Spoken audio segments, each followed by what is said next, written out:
Hi, I'm Nat. And I'm Guy. And Jimmy Kimmel, it looks like he's back. We thought he got fired.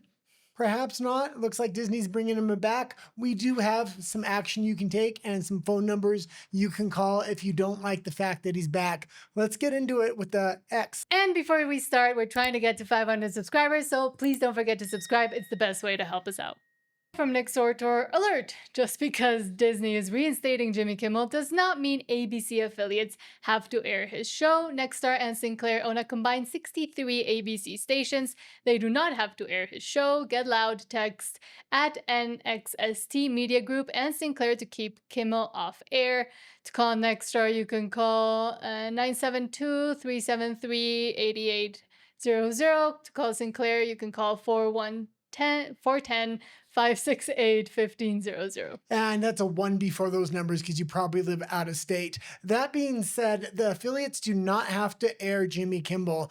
The big Disney likes to air it on the coast. It does well because there's a lot of liberals, but in these other districts, Jimmy Kimmel has never done well. He doesn't bring on conservative guests. That being said, I'm actually somewhat glad they brought him back. Why? Because I am pro free speech, and we didn't report it, but I did learn that the FCC chair did step in and said we can do this the easy way or the hard way. That kind of refers to me the government was kind of stepping on free speech. I know you disagree. Why don't you give your opinion and then I'll come back with mine. Well, the only thing that FCC Chair Brendan Carr said during Benny Johnson's show on a random podcast, was exactly that, but it has been made clear that it was not any kind of government intervention that went through. It was actually, once again, the affiliates from all these different states and from Nexstar and Sinclair that were saying, no, we want to be able to not play it, and we want to bring them down because our advertisers are telling us we don't want to advertise on that. Okay, but let's also make this clear. Sinclair is looking to have a merger. They need the FCC chair to approve that. Therefore, if there is any ripples in the water, so I can see how that can not only be misconstrued, but Jimmy Kimmel could possibly have a multi-million-dollar lawsuit here. That's why I think Disney did bring him back. That being said, I don't like what Jimmy Kimmel said, but I don't want to see free speech stepped on. I know when the left was in power, they did step all over free speech, not just canceling people online, but also giving tens of thousands of dollars worth of fines, canceling people's bank accounts, and throwing them into jail for hate speech. This still goes on all around the world, such as in the EU, the UK, Canada, where we're originally from. We actually moved from Canada to Mexico City because the government has just gone absolutely insane in Canada. Well, did get back. We just found this out today. From the BBC, Jimmy Kimmel show to return after suspension over Charlie Kirk comments. And I mean, I did say from the suspension when we were kind of bouncing up and down and saying, good, number one, because his ratings were not good. He was getting around 120,000 in the key demographics, which means the people that actually buy things from the advertisers. And I said, I don't know how long this suspension is going to last. And if it's only 1 week, then I'm going to get mad once again at Disney, as a lot of conservatives are doing, because this didn't mean anything. Jimmy Kimmel threw a tantrum. People wore shirts that say Jimmy Kimmel back. And now, magically, he's back. They're saying he's going to address the things on his next show on Tuesday, which will be this Tuesday. Well, he originally didn't want to not only apologize, he wanted to double down. And some of the writers from the writer's room actually came in and warned the higher-ups. The higher-ups then canceled his show temporarily. It looks like they wanted him to give a public apology. He's refusing to do it. So it's going to be very interesting. Number one, what happens on Tuesday? But number two, does he double down? He's going to probably stay political. I'm guessing after this big controversy, yes, his ratings were low before, but liberals may rally around him to support him. That being said, the affiliates that are in red states and red districts are not going to tune into Jimmy Kimmel. They never have. So the affiliates may not air Jimmy Kimmel going forward based upon those numbers we gave you in the beginning of the show. You can call them if you do kind of want to make an impact. I don't think I would personally do it. I think freedom of speech is an important thing, and we do need to hear from both sides, even though the left didn't have the same respect for the right over the last decade. Well, the problem with hearing both sides is that Jimmy Kimmel never brought on the other side. And once again, it was not because he wasn't suspended because he wasn't fired. He wasn't suspended over just, saying a joke that was an off-color joke. He actually lied during and pretending to be a news entertainment kind of show. So the FCC and the affiliates are at complete, I mean, they can totally cancel him if they want, because of that, the misinformation he was given. Well, we'll see, because when they wanted to fire Colbert, they did it without a problem because the FCC chair didn't give any statement, so it wouldn't necessarily open Disney up to a lawsuit from Colbert. But with Kimmel, I think they're now open up and exposed to a potential lawsuit if they do let Jimmy Kimmel go. His contract is running out soon, so they may just let him run it out. I don't think they're up for a lawsuit, because once again, it is clear, and through the paper trail even, it is clear, and from the even articles that the left-wing media wrote, they've made it clear it was not the decision of the FCC. The FCC had actually nothing to do with it. It was the ABC executives and the executives at Disney that, after asking Kimmel to apologize, after he didn't and he said he wanted to double down, they said, okay, well, maybe we have to pull him off air, at least for now. Well, we can agree to disagree, but I do remember a time when YouTube was taking people off the air, independent content creators on the right. The next step would naturally be to put pressure on YouTube and see content creators get banned off of YouTube. I don't want to see that era again. I prefer to have free speech. Just let them stay on the air. There is a difference with Jimmy Kimmel, because ABC, NBC, and CBS have 3 specialty licenses in the United States that they have to basically put both opinions on air, and they haven't been doing that over the last decade. So I do understand why conservatives are upset here. That being said, I am very pro free speech, and although I was very angry when about what Jimmy Kimmel said, and originally I somewhat justified it by saying private employers can do what they want, which I still understand they can, I think there does need to be some more legal protections from private employers. But let's get into the article. So Jimmy Kimmel's show to return after suspension over Charlie Kirk comments from the BBC. US comedian, that's in big quotes, Jimmy Kimmel will return to his late night talk show on Tuesday, only a week, after he was suspended for making jokes related to the death of conservative influencer, the assassination of conservative influencer Charlie Kirk. Disney, which owns the US broadcast network that airs Jimmy Kimmel Live, said on Monday that it suspended the show because it felt some of the comments were ill-timed and thus insensitive. We have spent the last days having thoughtful conversations with Jimmy, and after those conversations have reached the decision to return the show on Tuesday. So they were pretty short conversations. And I also think this is the last opportunity for Jimmy Kimmel, because he is going to have liberals rally behind him. His ratings should spike somewhat, but if he can't keep his ratings up, it's going to be in trouble. The best way to keep his ratings up would actually to be invite conservatives on his show and actually have some debate, much like Piers Morgan has on his show on YouTube. They can't do that. Oh, possibly. The comic's abrupt suspension came after threats by the federal TV regulator to revoke ABC's broadcast license, sparking nationwide debates over free speech. But he didn't. But it's less about revoking their license and more about the merger that they're looking to do.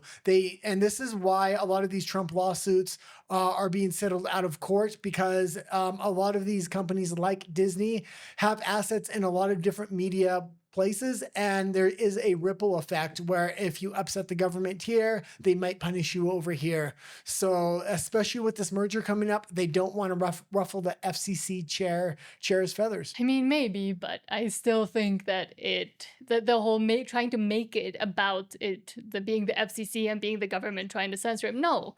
He could have stayed on if they wanted to. The affiliates were the ones that said, we don't want that because our advertisers are calling and saying, hey, a bunch of the people that we know are angry about the comments and don't think that advertising on his show would be a good idea. And then, funnily enough, the FCC said it as this was already happening. Like, the affiliates were already getting calls from the advertisers to say, we don't want to be on Kimmel, and we want you to. But you can understand, if there is a merger coming up, how this could affect the merger, right? Sure. You're not completely ignorant to that fact. And I will say this is why we did give the number at the beginning of the show, even though I'm not personally going to call. I do know some people don't want Jimmy Kimmel on the air in their district, so they can call and make their voice heard.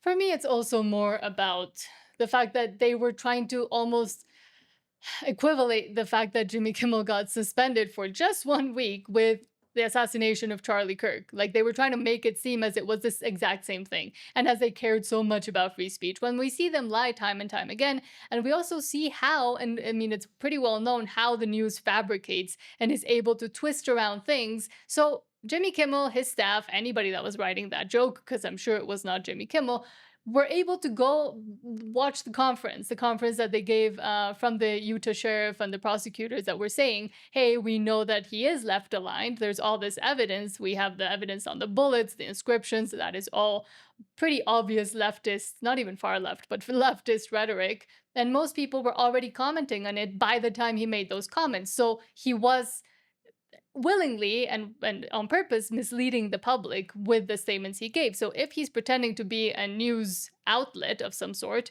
even if it is entertainment and jokes, then the FCC can say, hey, you're misleading the public. This goes against regulations, especially if you want to pretend that you're at least half a news outlet. And I do agree with all that, but also free speech is of paramount importance to me, and I need somebody to step far over the line and not this little thing that Jimmy Kimmel did here. So it would have to be very much more clear to me anyway. Free speech is of primary importance, and I want to keep the dialogue open between both sides. I think the left is going to have to come to the table now and start debating. If we start canceling them and censoring them and saying we're not going to platform you, we're no better than they were when they were in power over the last decade. No, I'm not saying to cancel them, censor them, and once again, for the whole channel, free speech is important and paramount. It's one of our foundational values, and just in general why we had to move, what we saw happening in Canada. But at the same time, I do find it hypocritical that the right always has to treat these people with tweezers after they throw their little tantrums like they're 5, saying, oh no, it's the same as Charlie Kirk getting assassinated. His voice got cut, now they're trying to cut Jimmy Kimmel's off. It's not the same thing. But I'm tired of treating these people with tweezers because they keep getting away with it. But we don't have to treat them with tweezers. They no longer own all these platforms. A matter of fact, most of these platforms have switched over to the right, which I'm very happy for, because the right is not implementing an outsized voice for right-wing commentators. It's more moderate now that it's on the right. Twitter used to be owned by liberals. It's now owned by Elon Musk. The new TikTok is going to be owned by Larry Ellison and Fox News. Fox News is also not being deplatformed. There is a ton of... also Mark Zuckerberg and Facebook. He goes with whoever's in power. Trump happens to be in power right now. I think free speech is safe now on the right and for conservatives. So I don't see it necessary to absolutely start banning people and trying to take their jobs. But that's just me. But also one other thing that annoys me specifically about Jimmy Kimmel is that the only reason he was able to get past all the controversies, let's not forget what kind of face he put on one time and the way he used to behave on The Man Show, which would have gotten and did get a lot of other comedians and people, if not canceled, I mean, ostracized from the general public's view. So let's see a clip that I'm sure Kimmel doesn't want. Well, and I actually used to be a Kimmel fan, and I did used to watch him on The Man Show. That being said, I think they have him by the absolute balls here. The left-wing media knows they can cancel him at any time by just having a barrage of clips kind of reemerge. Let's maybe be the first to reemerge these clips and see what he used to do. There's an old clip. This is from Brandon. An old clip is trending from The Man Show showing Jimmy Kimmel doing this. The only reason Jimmy never got canceled is because he bowed down to the Democratic machine and served as a propaganda arm almost for them, especially during the dark times of 2020. But let's see how he used to behave. And I'm not putting the sound on because there's a song that goes over it. But I mean, anybody who would have canceled that, called misogynist, I mean, this is, I would say, way worse than what Trump even said on that bus on the hot mic. I think this is hilarious, and I like stuff like this. Again, most people would, but the fact that they're trying to make it seem like he's this virtuous person who canceled in his free speech and blah, blah, blah, is kind of infuriating to me. Yeah, and this is why I say he is such a propagandist now. That being said, Colbert and him are really late night propagandists. The only late night host to really bring on conservative voices has been Jimmy Fallon. I'm not saying he's a ton better, but he's not on the same level of propaganda. He actually... And Bill Maher. Well, Bill Maher as well, but Bill Maher's not on late night anymore. He's now has his own show, correct? Well, he's on HBO, which I guess is separate from public. What I was going to say about Fallon, though, he actually brought on Greg Gutfeld. So that does show some, at least, ability to bring on conservative voices. And like I said, ABC, NBC, and CBS have specialty licenses where they should be bringing on both sides, but they're not. Well, it's not that they should, as in they are required by, because they're not allowed to show a bias if they're reporting on news. No, or not just that. From the FCC itself. Yeah, but they have to do a basic public good, and a lot of the context within their contract requires them to kind of show both sides. Okay. But just to finish, let's see the opinion of Elon Musk that he retweeted, which I completely agree, from Ted Nugent. He just put 3 little dots there, but it says, imagine being more upset about a canceled TV show than a political assassination and still thinking you're a decent human being. And I completely agree. Well, I will kind of end this segment on this, and that is, if Eric Kirk can forgive the assassin, I can forgive Jimmy Kimmel and give him another chance. I just don't think he deserves one. And I know you don't. So I think free speech, it's very important for the right wing to kind of have the higher ground here and open up that dialogue. Platform people from the other side right now. It's the best way to go forward. And I think the right wing has the best arguments, so they should win those arguments. So if you like that clip, please hit subscribe and check out Nat and the Guy live.